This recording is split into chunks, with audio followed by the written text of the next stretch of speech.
আজ থেকে আবারও শুরু হয়েছে লাল বলের জাতীয় ক্রিকেট লগের ২৭তম আসর।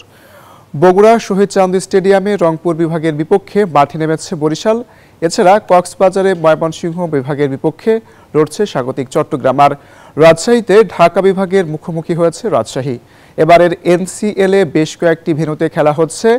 এর মধ্যে খুলনার বিভাগীয় ক্রিকেট স্টেডিয়ামে, সিলেট ও কক্সবাজারে দুটি করে ভেন্যু, বগুড়ার শহীদ চান্দি স্টেডিয়াম, রাজশাহীর বিভাগীয় স্টেডিয়াম, চট্টগ্রাম ও মিরপুর শেরে বাংলা স্টেডিয়াম এবং পিকেএসপি ৩ নম্বর মাঠ। ২৭তম জাতীয় ক্রিকেট লিগের ম্যাচ চলছে রাজশাহী বিভাগীয় স্টেডিয়ামে। আজকে রাজশাহী এবং ঢাকা বিভাগের মধ্যে খেলা অনুষ্ঠিত হচ্ছে। আমরা দেখেছি যে টসে জিতে ব্যাট করছে রাজশাহী। খেলা চলছে, সর্বশেষ এখন পর্যন্ত ৯০ রান করেছে রাজশাহী ৩ উইকেটের বিনিময়ে। ২২ ওভার চলছে। আর রাজশাহী বিভাগ কিন্তু আগের মতোই শক্তিশালী স্কোয়াড নিয়ে মাঠে নেমেছে।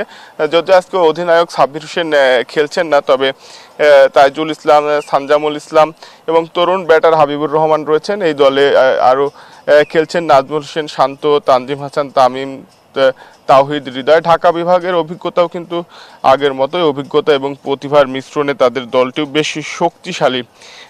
সেখানে কিন্তু রয়েছেন সাদমান ইসলাম, রনি তালুকদার, মার্শাল আয়ুবের মতো কিন্তু শক্তিশালী প্লেয়ার। আর এবারে ২৭তম এনসিএল নিয়ে প্রত্যাশা অনেক, নতুন দল যুক্ত হয়, প্রতিযোগিতা মাত্রা কিন্তু বেড়েছে। সেই সাথে তরুণদের পারফরমেন্স, অভিজ্ঞতা এবং ধারাবাহিকতা এবং বিভাগীয় পর্বের যে ২৭তম আসর, সব মিলিয়ে কিন্তু দারুণ কিন্তু প্রত্যাশা রয়েছে সবার। আর রাজশাহীর যে আজকের ম্যাচ, সেই ম্যাচে সাব্বির হোসেন রান করেছেন ২৭ রান।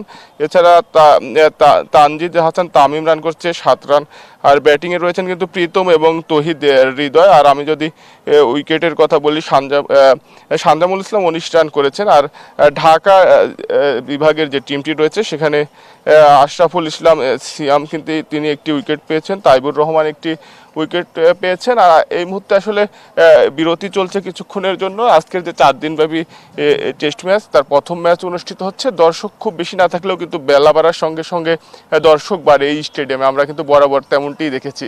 এ ছিল রাজশাহী থেকে সর্বশেষ। বগুড়া থেকে আরও খবর জানাতে যুক্ত হচ্ছেন সহকর্মী আব্দুল সালাম বাবু। আমরা যাচ্ছি বাবুর কাছে।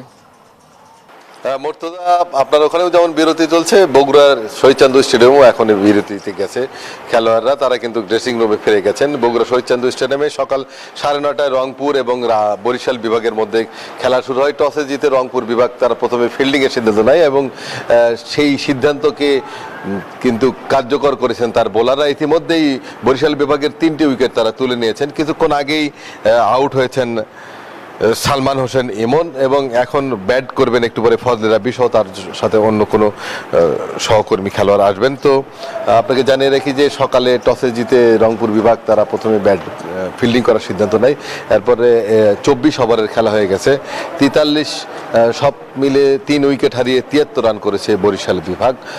এর মধ্যে সিজার প্রথমে ৪ রানে আউট হয়েছেন এবং এরপরে ইফতেখার হোসেন ইফতি ৯ রানে আউট হয়েছেন। সর্বশেষ সালমান হোসেন ইমন তিনিও আউট হয়েছেন। বগুড়া আজকে কিন্তু এই খেলার মধ্যে দিয়ে জাতীয় দলের খেলোয়াড়দের একটি মিলন মেলা আমরা দেখতে পাচ্ছি, যে সাবেক এবং বর্তমান তারকা খেলোয়াড়রা এসেছেন। এই রংপুর বিভাগের হয়ে খেলতে এসেছেন জাতীয় দলের তারকা লেগ স্পিনার রিশাদ হোসেন, তার সাথে দলের সাবেক তারকা নাসির হোসেন ও নাইম ইসলাম রয়েছেন এবং বরিশালের জন্য মাঠে নামবেন তারকা স্পিনার তানভীর ইসলাম। দলে আছেন জাতীয় দলের সাবেক কোনো ওপেনার শামসুর রহমান শুভ। কিছুক্ষণ পরেই আবার এই মাঠে খেলা গড়াবে বলে আমরা জানতে পেরেছি। ৪ দিনের এই ম্যাচ, দর্শক তেমন না আসলেও বেলা বাড়ার সাথে সাথেই দর্শকের উপস্থিতি বাড়ছে। এই ছিল বগুড়াতে সর্বশেষ। ফিরে যাবো স্টুডিওতে। অঙ্কুর, ধন্যবাদ আপনাকে। এক্সট্রিম মশার কয়েল প্ল্যান্ট ফাইবার দিয়ে তৈরি, তাই সহজে ভাঙে না, সুগন্ধিযুক্ত ও নিরবিচ্ছিন্নভাবে জ্বলে। ডেঙ্গু, চিকুনগুনিয়া বাহি সহ যে কোনো মশার বিরুদ্ধে দেয় এক্সট্রিম সুরক্ষা।